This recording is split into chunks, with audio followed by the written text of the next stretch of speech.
Maintenant, et la Bible dit donc que les 70 qui avaient été choisis avaient été envoyés deux par deux, n'est-ce pas? Ils ne partaient pas seuls. C'est pour cela qu'il faut comprendre que le ministère, ce n'est pas un travail qu'on fait seul, n'est-ce pas? Même marcher avec Jésus, ce n'est pas une marche solitaire. C'est l'ennemi qui peut t'encourager à t'amener, à rester dans ton coin pour, n'est-ce pas, t'encourager à entretenir des hérésies et à entretenir des fausses doctrines parce que tu es seul et il n'y a personne pour te juger. Lorsque tu as l'Esprit de Dieu, cet esprit va toujours t'amener en communauté. Ça va toujours t'amener à appartenir à un groupe.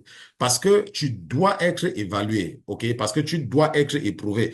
Les gens doivent pouvoir apprécier ce que tu fais à la lumière de la parole de Dieu. Tes frères et sœurs doivent vous connaître.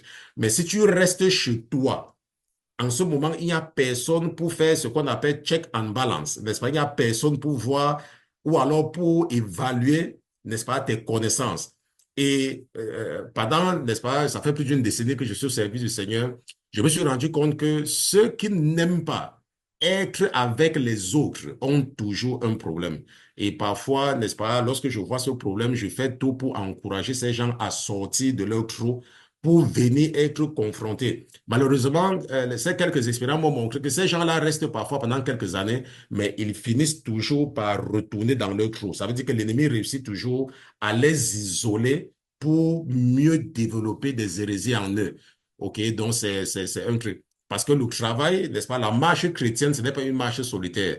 OK, la Bible dit que quoi, que j'apprends qu'il y a des problèmes parmi vous, qu'il y a des querelles, mais je sais que la raison pour laquelle il y a ça, c'est pour que ceux qui sont approuvés parmi vous soient révélés, soient connus. Donc, quand tu es dans un groupe et qu'il y a la persécution, il y a les problèmes, il y a tout, le Seigneur permet cela parce qu'il veut faire ressortir la saleté en nous.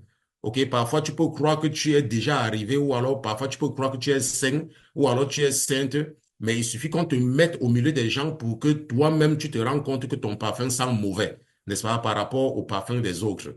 Pour que tu te rends compte que toi-même là, tu ne connais même pas te laver, OK? Parce que tu vas maintenant voir les gens qui se lavent mieux que toi ou tu ne connais pas t'habiller parce que tu vas voir les gens qui s'habillent mieux que toi. Bon, on parle bien sûr sur le plan spirituel, hein, on ne parle pas sur le plan charnel et pour aller acheter les parfums pour mettre sur soi.